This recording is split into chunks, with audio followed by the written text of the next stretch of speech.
Assalamualaikum all the students and all the viewers. My name is Abdullah Sir Rajput and you guys are watching AK Coaching Center. तो आज की video में हम लोग class 10 mathematics chapter है हमारा matrices and determinant और उसका लास्ट पार्ट का लास्ट क्वेश्चन सॉल्व करने वाले हैं। यानी कि लास्ट पार्ट में हमारे पास दो क्वेश्चन हैं, एक क्वेश्चन नंबर 1 और क्वेश्चन नंबर 2। तो क्वेश्चन नंबर 2 आज की वीडियो हम लोग सॉल्व करने जा रहे हैं। अच्छा, पहले फर्स्ट पार्ट में हम लोगों ने इन्वर्जन मेथड क्या होता है ये सीख लिया था और क्रैमर्स रूल क्या होता है ये हम लोगों ने स्टडी कर लिया था, सही है। अब दोबारा से इनका कॉन्सेप्ट हम लोग रिवाइज करेंगे और इस क्वेश्चन को हमने सॉल्व करना है। तो क्वेश्चन नंबर 1 जो था वो बिल्कुल इजी सा क्वेश्चन था और उसमें हमें सिंपल सी वैल्यूज दी हुई थी। क्वेश्चन नंबर 2 और क्वेश्चन नंबर 1 में जो फर्क है, बेसिक डिफरेंस, वो ये है कि हमारे पास यहाँ पे जो वैल्यूज है ना ये स्विच करके दी हुई है। यानी कि ये x के नीचे x वाली वैल्यू आनी चाहिए और y के नीचे y वाली वैल्यू आनी चाहिए, लेकिन यहाँ पर इन्होंने क्या किया हुआ है, इन वैल्यूज को आगे पीछे लिखा हुआ है ताकि स्टूडेंट को कंफ्यूज कर सकें। तो हम लोगों ने क्या करना है, पहला स्टेप हमारा ये होगा कि हम लोगों ने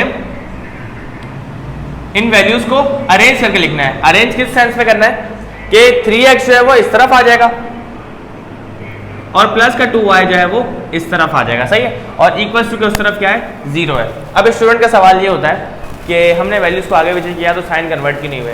तो हमेशा एक बात याद रखिएगा कि साइन तब कन्वर्ट होते हैं जब कोई भी वैल्यू इक्वल के दूसरी तरफ जाती है। और ये जो आपके पास 2y था ये पहले यहाँ था, अब यहाँ आ गया, तो इक्वल के एक तरफ और दूसरी तरफ किसी भी चीज़ को लेके जाओगे तब आप उसका साइन जो है वो कन्वर्ट करोगे। लेकिन हम लोग इक्वल के उस तरफ लेकर गए ही नहीं है, हम लोग सिर्फ यहाँ पर हमने वैल्यू स्विच की है। अगर आपके पास कहीं भी लिखा हुआ है 7x + 5y, आप उसको 5y + 7x लिख दोगे तो कोई इशू नहीं है, क्योंकि दोनों आपस में क्या हो रहे हैं, प्लस हो रहे हैं, ठीक है। तो ये चीज़ समझ आ गई हमें। अब हमने क्या करना है, सबसे पहले हम लोग यूज कर रहे हैं बाय इन्वर्जन मेथड। आपकी मर्जी है, हमने दोनों तरीके अप्लाई करने ही है। पहले इन्वर्जन मेथड को सॉल्व कर लेते हैं और देन क्रैमर्स रूल की तरफ मूव करेंगे। तो सबसे पहले क्या करना है हमने, बाय यूजिंग क्रैमर्स रूल, सही है। तो क्रैमर्स रूल अप्लाई कर रहे हैं हम लोग। इन्वर्जन मेथड हम बाद में कर लेंगे, कोई इशू नहीं है, आप चाहो तो पहले इन्वर्जन मेथड कर लेना। तो पेपर में कोई एक मेथड आएगा, कभी भी ऐसा नहीं होगा कि दोनों मेथड के जरिए सवाल को सॉल्व करना होगा। आपको या तो बोला होगा इन्वर्जन मेथड से सॉल्व करो या तो आपको बोला होगा कि क्रैमर्स रूल के जरिए सॉल्व करो। तो आपको जो है वो दोनों तरीके समझा रहा हूँ, जो आपको आसान लगे, जो ईजी लगे, आप उसकी प्रैक्टिस करना, लेकिन करनी आपने दोनों की ही है, क्योंकि पेपर में कोई भी एक आ सकता है, सही है। तो इन्वर्जन मेथड थोड़ा सा न्यू है, इसके चांसेस थोड़े से ज़्यादा है। क्रैमर्स रूल पुरानी बुक में भी था, प्रीवियस बुक में भी था, लेकिन ये प्रीवियस बुक में नहीं था, तो इसकी आपने ज़्यादा प्रैक्टिस करनी है, इसके चांसेस जो है वो ज़्यादा है। 60-40 कर लो, सही है। तो हम लोग सबसे पहले क्रैमर्स रूल अप्लाई कर रहे हैं, देन इसके बाद इन्वर्जन मेथड पे मूव करेंगे बाय यूजिंग क्रैमर्स रूल। अब क्रैमर्स रूल आपको मैं समझा चुका था कि क्रैमर्स रूल में हमें डिटरमिनेंट निकालना होता है, पहले a का, देन ax का, देन ay का। तो सबसे पहले हम क्या करेंगे, first we find determinant of a। हमने a का डिटर्मिनेंट निकालना है। अब a का डिटर्मिनेंट कैसे आएगा, a कहां से आएगा, वो चीज हमने देखनी है। भाई मैट्रिक्स A मैं आपको पहले बता चुका हूं कि कहां से हमारे पास फॉर्म होता है। मैट्रिक्स A आपके पास जितने भी आपके पास वेरिएबल्स है ना, उनके जो कोफिशिएंट्स हैं, उन कोफिशिएंट से आपके पास क्या आएगा, मैट्रिक्स A आएगा। यानी कि इस x का कोफिशिएंट क्या है, 2 है, y का कोफिशिएंट क्या है, -4, इस y का कोफिशिएंट है 2, और सॉरी हमने इसको अरेंज करके लिखा है, तो हम लोग यहाँ से देखना है, यहाँ से नहीं देखना, यहाँ से देखो तो दोबारा गलत हो जाएगा। आपने इस यहाँ से देखना है, क्योंकि हमने अरेंज किया हुआ है x के नीचे x और y के नीचे y, सही है। तो 2 और यहाँ पे आ जाएगा 3, यहाँ पे आ गया -4 और y कोफिशिएंट 2, तो ये आ गया हमारे पास मैट्रिक्स A। अब हमने निकालना है इसका डिटरमिनेंट। तो डिटरमिनेंट निकालने का हमें सिंपल सा फॉर्मूला पता है, AD माइनस का BC। AD माइनस BC का मतलब है AD 2 2 4, फॉर्मूले का माइनस, प्लस माइनस माइनस, तो ये प्लस हो जाएगा, 3 4 12, तो 12 और 4 कितने हो गए, 16। तो हमारे पास डिटरमिनेंट ऑफ A का आंसर आ गया 16, सही है। अब हमने क्या करना है, अब हमने डिटरमिनेंट ऑफ AX और डिटरमिनेंट ऑफ AY निकालना है। अब वो कहां से आएगा, नाउ वी फाइंड, अब हम क्या फाइंड करेंगे, determinant of AX and determinant of AY, सही। अगर आप बुक में देखोगे तो बुक में थोड़ा सा डिफरेंट तरीका है, उन्होंने डायरेक्ट जो है वो स्टेप यानी कि बढ़ाया नहीं है, डायरेक्ट जो है वो डिटरमिनेंट लेके उसको डायरेक्ट डिवाइड किया हुआ है। तो ये तरीका आप देख लो, ये थोड़ा सिंपल है और थोड़ा सा स्टेप भी ज्यादा है इसमें, तो मार्क्स जो है वो अच्छे मिलने के ज्यादा चांसेस हैं। तो डिटरमिनेंट ऑफ AX कहां से आएगा और डिटरमिनेंट ऑफ AY कहां से आएगा, ये बता देता हूं मैं। कि आपके पास मैट्रिक्स x वाली जो वैल्यूज है, यानी कि इसके साथ भी x आ रहा है और ये भी x वाली वैल्यू है, आपने इस पे हाथ रखना है। और अगर आप ax निकाल रहे हो तो ax वाली वैल्यू पे आपने हाथ रखे, ये जो दो नंबर है ना, ये जो कांस्टेंट है ये आपने लिखना है। अब सबसे पहले क्या करेंगे हम लोग, determinant of ax is equal to, सही है, हमने इसको छुपा दिया, इसकी जगह हमने क्या लिखना है, -12 और 0, -12 और 0, और ये -4 और 2 एज इट इज, -4 और 2 एज इट इज। अगर आप ए वाई निकाल रहे होगे तो y वाली वैल्यू को छुपाओगे, ये लिखोगे और इसकी जगह पर ये लिखोगे आप, सही है, जिस पर हाथ रख रहे हो उसकी जगह पर कांस्टेंट आ जाएंगे। x क्या निकाल रहे हो तो x की जगह पे कांस्टेंट आ जाएंगे, y निकाल रहे हो तो y की जगह पे कांस्टेंट आ जाएंगे, सिंपल सा कॉन्सेप्ट है। अब हमने क्या करना है, इसका डिटरमिनेंट फाइंड करना है, तो AD minus BC plus minus minus 12 2 24, फॉर्मूले का माइनस, प्लस माइनस माइनस तो ये प्लस हो जाएगा, 0 4 0, तो आंसर आ जाएगा माइनस का 24। ये आ गया हमारे पास determinant of ax। Now we have to find determinant of ay। अभी हमने डिटर्मिनेंट ऑफ ay की वैल्यू निकालनी है, तो ay का आपको तरीका बता चुका हूं कि y वाली वैल्यू पे हाथ रखो और उसकी जगह पर आपने 12 और -12 और 0 को लिखना है, तो y की जगह पर -12 और 0 आ जाएगा और x की जगह पर x की वैल्यूज आ जाएंगे 2 और 3, तो ये आ गया हमारे पास 2 और ये आ गया 3, सही है, सिंपल सा कॉन्सेप्ट है। x की जगह पर ये दोनों नंबर और y जब ay निकाल रहे हो तो इसकी जगह पर ये दोनों नंबर आ जाएंगे। अब सिंपल इसका भी डिटरमिनेंट निकाल लो भाई, 2 0 0, फॉर्मूले का माइनस, प्लस माइनस माइनस तो ये प्लस हो जाएगा, 12 3 36, तो ये आ गया हमारे पास 36। तो हमारे पास डिटरमिनेंट ऑफ a भी आ गया, डिटरमिनेंट ऑफ ay भी आ गया और डिटरमिनेंट ऑफ x भी आ गया। अब हमने क्या करना है, नाउ वी विल फाइंड, अब हम क्या फाइंड करेंगे, x एंड y। तो ये वैल्यू जो मैं लिखवा रहा हूँ आपको, ये चीज़ें जो लिखवा रहा हूँ ये लिखना लाजमी होती है, इससे एक अच्छा इंप्रेशन पड़ता है। आपने सिंपल सारे स्टेप किए हुए, सब कुछ किया हुआ है वो भी ठीक है, लेकिन अगर आपने ये चीज़ लिखी हुई है ना तो उससे इंप्रेशन बहुत अच्छा पड़ता है, यानी कि बच्चे का कॉन्सेप्ट क्लियर है, बच्चे ने कहीं से याद नहीं किया हुआ सवाल को, बच्चे का कॉन्सेप्ट क्लियर है कि वो लिख रहा है भाई कि कहाँ वो ax निकाल रहा है, कहाँ वो ay निकाल रहा है, कहाँ वो x निकाल रहा है और कहाँ वो y निकाल रहा है, उसको अपना अगला स्टेप पता है, सही। तो ये चीज़ें लिखना आपके लिए क्या है, लाजमी है। अगर आप मैट्रिक लेवल से लिखोगे तो आप फर्स्ट और सेकेंड में आपकी सेम आदत बनेगी। अब आपने क्या निकालना है, x और y निकालना है, तो x का फॉर्मूला सिंपल सा है, determinant of ax divided by determinant of a, और y निकालने का फॉर्मूला है determinant of ay divided by determinant of a, सही है। ax की वैल्यू क्या निकाली हमने डिटर्मिनेंट की, माइनस का 24 divided by determinant of a की वैल्यू हमारे पास क्या आई है, हमारे पास आई है 16, तो यहाँ पर आ जाएगा 16 equals to determinant of ay की वैल्यू निकाली हमने 36 और डिटर्मिनेंट ऑफ a हमारे पास आया 16। सिंप्लीफाई कर लो उसको, हमारे पास x और y की वैल्यूज आ जाएंगी। किस तरह से भाई, आपके पास 2 1 2 2 2 4 और 2 8 16, 2 4 8, 2 6 12, 2 3 6 और 2 2 4, तो हमारे पास x की वैल्यूज आई हैं माइनस का 3/2, सही है। इसी तरह से हम y की भी निकाल लेंगे, 6 के टेबल में नहीं आता बल्कि ये 4 के टेबल से कटेगा, 4 4 16 एंड 4 9 36, और इससे आगे सिंप्लीफाई नहीं हो सकता, तो y की वैल्यू हमारे पास आ गई 9/4। तो आप चाहो तो सॉल्यूशन सेट में अच्छे से निकलो, क्योंकि हमें यहाँ पर बोला हुआ है फाइंड द इनवर्स, तो आपको लिखा वैसे क्वेश्चन था फाइंड द सॉल्यूशन, यानी कि आपने सॉल्यूशन निकालना, इनवर्स से निकालना, ये क्वेश्चन थोड़ा सा गलत लिखा हुआ है, फाइंड द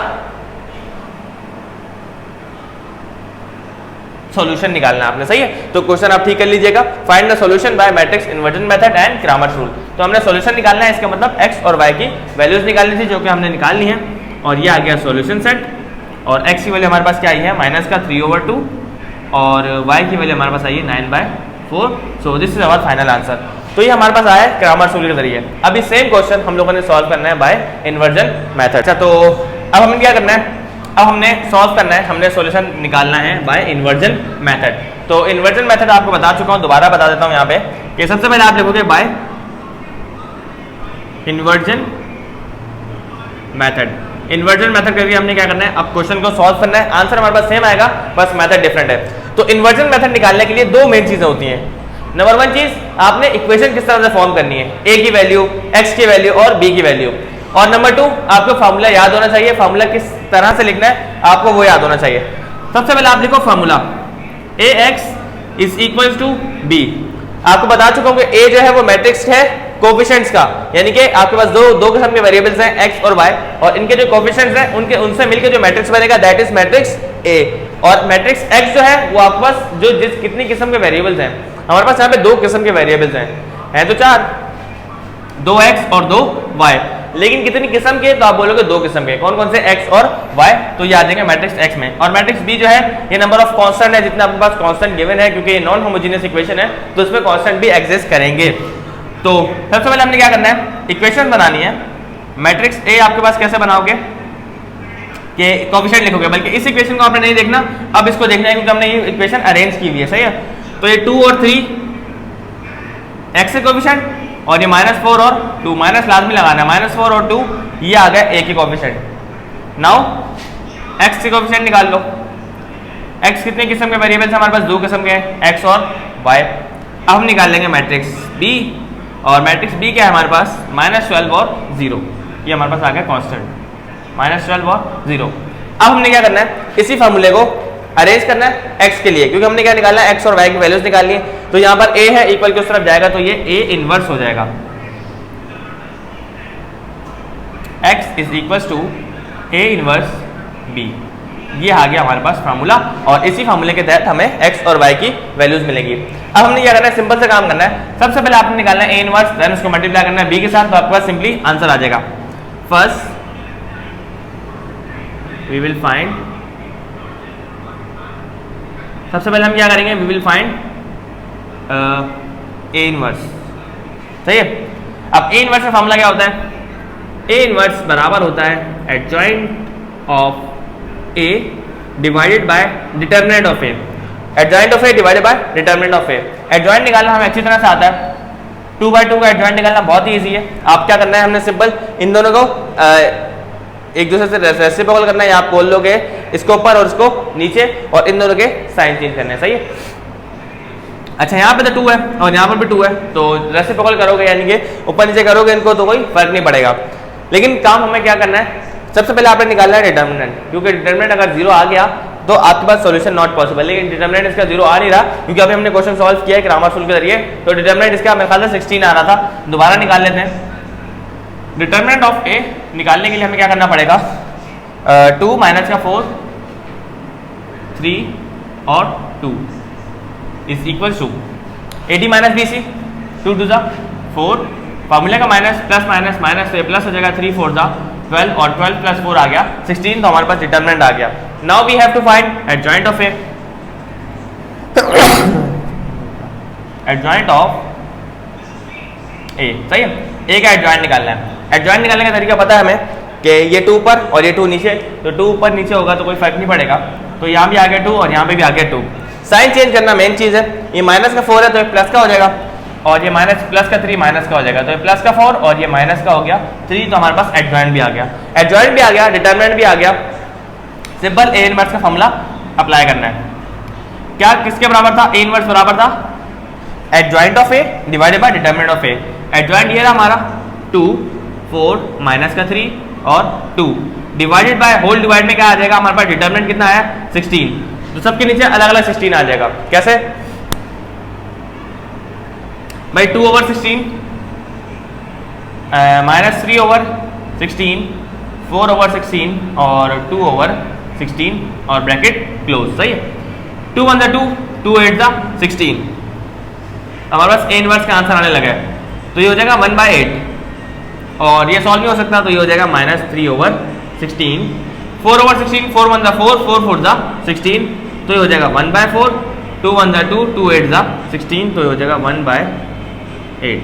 तो ये हमारे पास आ गया a इनवर्स। लेकिन हमें a इनवर्स फाइंड नहीं करना था, हमने x की वैल्यू फाइंड करनी है, यानी कि इस x और इस y की वैल्यूज फाइंड करनी है। अब a इनवर्स जो आया उसको मल्टीप्लाई करा दो b के साथ, तो आपके पास सिंपली x और y की वैल्यूज आ जाएंगी। नाउ हम क्या करने लगे, हम x की वैल्यू फाइंड करने लगे, और x हमें पता है किसके बराबर है, a inverse multiply by b। a inverse का आंसर हमारे पास आया है 1/8 -3/16, 1/4 और 1/8। इसको हमने मल्टीप्लाई कराना है मैट्रिक्स b के साथ, और मैट्रिक्स b हमने क्या फॉर्म किया हुआ है, -12 और 0, -12 और ये आ गया 0, सही है। सिंपल मल्टीप्लाई करा दो, आंसर आ जाएगा, यहीं पे करा दो। 1/8 को मल्टीप्लाई करोगे -12 से, तो 1/8 मल्टीप्लाई बाय माइनस का 12 आ गया, सही है। बीच में साइन किससे आएगा, प्लस का आएगा। 1/4 को मल्टीप्लाई करा वो 0 से, तो तो आ जाएगा 0। सही है। इसी तरह से जब माइनस 3/16 को मल्टीप्लाई कराना है माइनस के 12 से, माइनस का 3/16 मल्टीप्लाई बाय माइनस का 12 और यहाँ पे आ जाएगा 1/8 मल्टीप्लाई बाय 0, तो ये हो जाएगा 0। अब हमने सिंप्लीफाई करवाना है, सिंपल। सही है। 4 2 8 और 4 3 12, क्या बचा माइनस का 3/2 और माइनस का 3/2 1 से मल्टीप्लाई होगा तो माइनस का 3/2 ही आएगा और 0 में ऐड होगा तो माइनस का 3/2 ही आएगा। इसका मतलब हमारे पास x की वैल्यूज क्या आ गई और ये x हमारे पास बराबर था x और y के, तो आप चाहो तो इस मैट्रिक्स में लिख सकते हो x/y। सही है। अच्छा, ऊपर आंसर हमारे पास क्या आ रहा है माइनस का 3/2।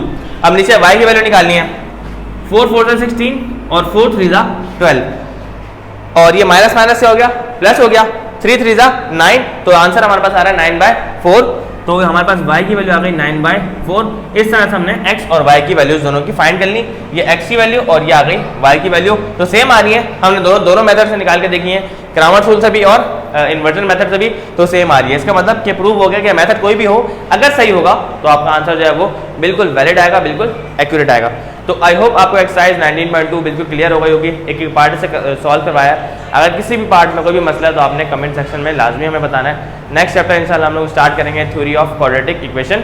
तब तक के लिए अल्लाह हाफिज़।